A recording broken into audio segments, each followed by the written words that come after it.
What's up guys, welcome to the video. You've seen the title, so let's not waste any time and get to the topic, because summer is creeping up on us and we all know we want to do a good cut, we want to do a successful cut, and these 8 tips will help you. Tip number 1, start in a small deficit. Now most people start in a way too big deficit. So they start like with minus 500 calories or something like that because they want to see results really fast. Now what that does is it will make it harder for you in the end of time.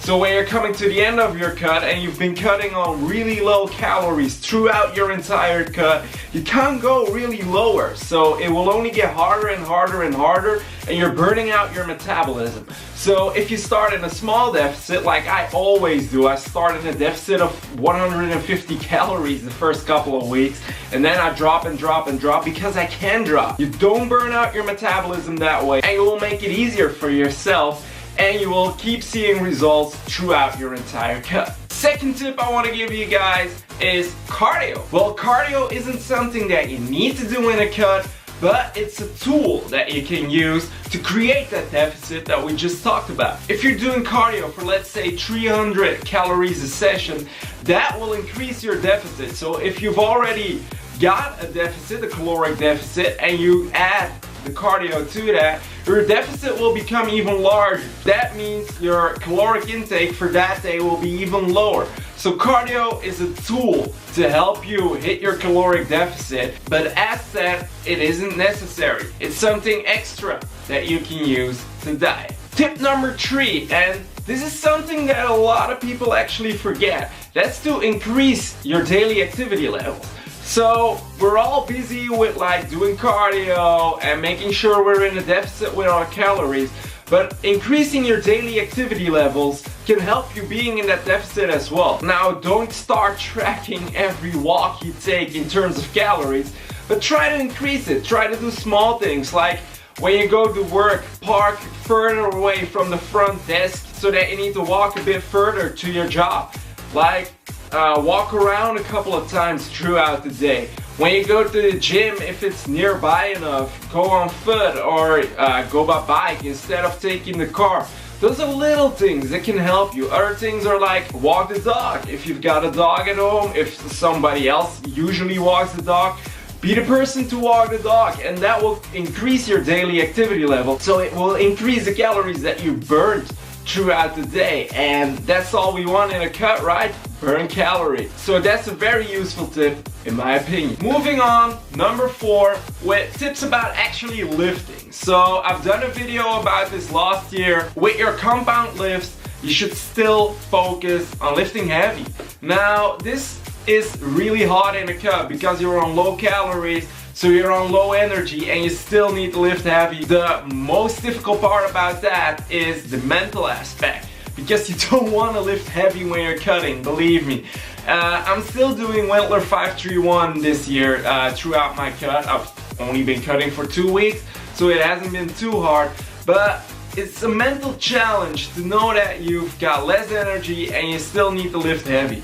Now, in that other video, I go into detail why you should lift heavy still during your cut. But the main pointer is that if you're a natural lifter and you want to maintain as much muscle as possible throughout your cut, you should still do heavy compound lifts at the beginning of your workouts. Tip number 5, and this is for all other exercises, so not considering your compound lifts, so all accessory movements like your bicep curl and stuff like that, you should focus on hypertrophy. So a bit of higher rep ranges, so don't go below 8 reps. I'd say stay in the 10 to 12 rep range if you can. Don't go below like 3 sets on exercise, because if you want big muscles, you need to get the blood flowing to those muscles, and that's what hypertrophy does for you. So be sure to do your heavy compounds, but after that you want to focus on hypertrophy. Next up, another tip, and this is gonna sound weird for you guys, but rest. Take some time to rest.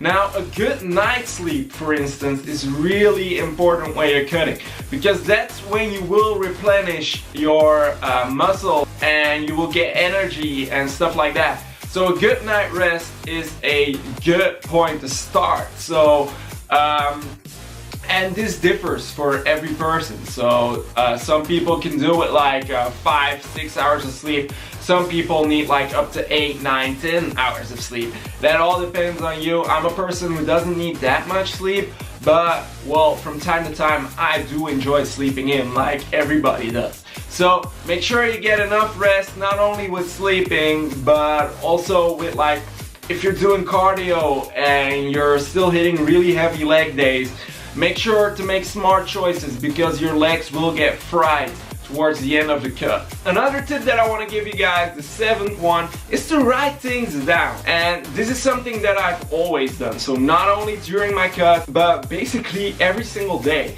So I've got a journal in which I write down my daily macros, so the total, not like every meal I ate. I use my MyFitnessPal for that, like most of you guys. And next to that, I like track my workout. So I write down the numbers that I've hit, how much sets, which exercises, if I've done cardio or not, if I've done a stretching session or not, those kind of things. So I write all of those things down, and it helps me staying accountable for myself, you know? When it's in an app, well, it's in my phone, I look at it from time to time, it's all good. But when it's on paper, it's a total different thing for me. So this might not be a tip for everyone. Some people might call this really old-fashioned, but it's something that I like doing, and it might help you staying accountable. Because if you see those numbers, if you see those macros that you've actually hit, not just looking at your phone screen, but writing them down like, oh shit, these are the amount of calories I ate today, well, that will keep you accountable. So if you're a person that struggles with that,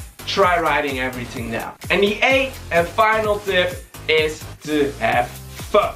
Now, unless you're a professional, and if you're a professional and you're watching this channel, well, welcome.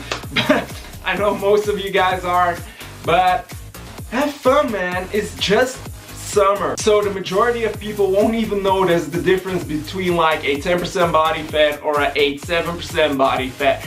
People won't notice. If you want a summer body, make sure you're like shredded, but not like shredded to the bone, stage ready. Most people don't even like that when you're going to a beach or something like that. So have fun. I still go out during my cut. I make sure I make up for it, so I eat less calories throughout the day and stuff like that.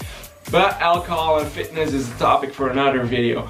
But like, you shouldn't lock yourself in your house when you're cutting, like a lot of people do. Like a lot of people are like, oh no man, I can't go out, I'm cutting, it will stress me out. And no, don't be like that. You're working on your body, so you obviously want to show it to the world. So if you're staying in a room, who are you showing it to other than your Instagram followers? So those are my 8 tips for a successful cut. I hope you can take something away from this video and you found one useful tip at least. If you did, be sure to comment down below what your favorite tip was. While you're at it, don't forget to hit the like and subscribe button. You know how it rolls on YouTube. And as always guys, see ya in the next.